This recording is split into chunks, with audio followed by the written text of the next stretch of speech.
सीधे काम की बात पर आते हैं। आज हमारी डेस्क पर जो केस फाइल है ना, वो बहुत ही अजीब और उलझी हुई है। 21 साल की कनाडाई टूरिस्ट एलिसा लैम का मामला। एक डिटेक्टिव के तौर पर हमें इंटरनेट की अफवाहों या भूत प्रेत की कहानियों में नहीं उलझना है। हमारा फोकस सिर्फ और सिर्फ फैक्ट्स पर रहेगा। तो चलिए इस फाइल को खोलते हैं और देखते हैं कि असल में क्या हुआ था। आज की हमारी इस ब्रीफिंग का एजेंडा बिल्कुल क्लियर है। सबसे पहले गुमशुदगी की रिपोर्ट देखेंगे, फिर वो मशहूर एलिवेटर सर्विलांस फुटेज, उसके बाद छत पर जो मिला वो, फिर फोरेंसिक सबूत और आखिर में वो अनसुलझे सवाल जो आज तक किसी को समझ नहीं आए। तो चलिए सबसे पहले गुमशुदगी की रिपोर्ट और टाइमलाइन पर नजर डालते हैं। किसी भी केस में टाइमलाइन सबसे क्रूशल होती है। देखिए, 26 जनवरी को एलिसा लॉस एंजल्स के सेसिल होटल में चेक इन करती है।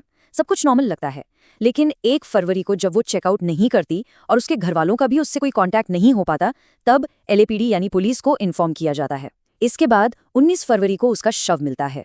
26 जनवरी से 19 फरवरी के बीच का ये पूरा टाइम फ्रेम ही हमारी इन्वेस्टिगेशन का मेन फोकस है। अब जरा 1 मिनट के लिए होटल के कमरों के अरेंजमेंट को समझते हैं। शुरुआत में एलिसा एक हॉस्टल स्टाइल कमरे में रुकी थी। आप इसे खचाखच भरे ट्रेन के डिब्बे या डॉम की तरह समझ सकते हैं, जहां और भी मुसाफिर थे, लेकिन बाद में उसे एक प्राइवेट कमरे में शिफ्ट कर दिया गया। बिल्कुल अलग थलग क्यों? क्योंकि उसके रूममेट्स ने कंप्लेंट की थी कि उसका बिहेवियर बहुत ही अजीब और परेशान करने वाला है। इतने सारे लोगों के बीच से अचानक बिल्कुल अकेले हो जाना, ये एक बहुत बड़ा सुराग है। इसके बाद हम आते हैं एलिवेटर सर्विलांस पर, वो आखिरी जगह जहां उसे देखा गया। आपने शायद ये फुटेज पहले देखा हो, लेकिन अब इसे एक डिटेक्टिव की नज़र से देखिए। ये वो आखिरी बार था जब वो कैमरे में जिंदा नजर आई थी। उसका बिहेवियर बहुत ही अजीब था। वो बार बार लिफ्ट से बाहर झांक रही थी, जैसे किसी से छिपने की कोशिश कर रही हो। अपने हाथों को बहुत ही अजीब तरीके से, जैसे हवा में तैरने के अंदाज में हिला रही थी। और सबसे डरावनी बात, ऐसा लग रहा था मानो वो कैमरे के फ्रेम के बाहर खड़े किसी इंसान से बात कर रही हो, या शायद वो इंसान था ही नहीं। आखिर वो वहां किससे बात कर रही थी? और अब बात करते हैं उस भयानक दिन की, छत पर जो मिला। 18 दिन। जी हाँ, लिफ्ट के उस अजीब फुटेज वाले दिन और उसकी बॉडी मिलने के बीच पूरे 18 दिन बीत चुके थे। जरा सोचिए, 18 दिन का ये लंबा गैप, इतने दिनों तक आखिर वो कहाँ गायब थी? इस केस का सबसे शॉकिंग हिस्सा ये है कि उसकी डेड बॉडी पुलिस ने नहीं ढूंढी। सेसिल होटल के मेहमानों ने शिकायत की कि नलों में पानी का प्रेशर बहुत कम है। कुछ ने तो यहाँ तक कहा कि पानी का रंग अजीब सा काला है और टेस्ट बहुत खराब आ रहा है। जब मेंटेनेंस वाले इन शिकायतों के बाद छत पर गए तो उन्हें वहां पानी के टैंक में एलिसा का शव मिला, वो भी बिना कपड़ों के।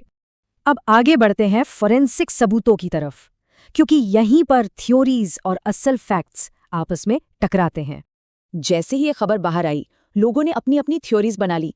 किसी ने कहा कि उसने कोई हेलुसिनोजेनिक या मतिभ्रम करने वाला ड्रग लिया होगा, किसी ने कहा कि ये पक्का मर्डर है। लेकिन हमारी फोरेंसिक और ऑटोप्सी रिपोर्ट बिल्कुल अलग ही कहानी बयां करती है। टॉक्सिकोलॉजी रिपोर्ट एकदम क्लीन की, मतलब ना कोई ड्रग्स ना शराब। और सबसे बड़ी बात, शरीर पर किसी भी तरह की चोट या हाथापाई का एक भी निशान नहीं था। हाँ, एक मेडिकल फैक्ट जरूर है कि वो अपने बायपोलर डिसऑर्डर को मैनेज करने के लिए 4 अलग अलग तरह की दवाइयां ले रही थी। ये बात रिकॉर्ड में है।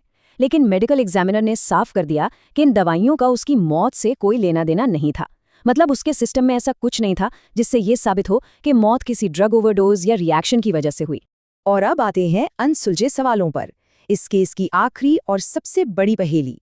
इस पूरी फाइल में इतने सारे लूप होल्स और अजीब चीजें हैं, लेकिन इसके बावजूद लॉस एंजलिस काउंटी कोरोनर ने अपना फाइनल वर्डिक्ट दे दिया।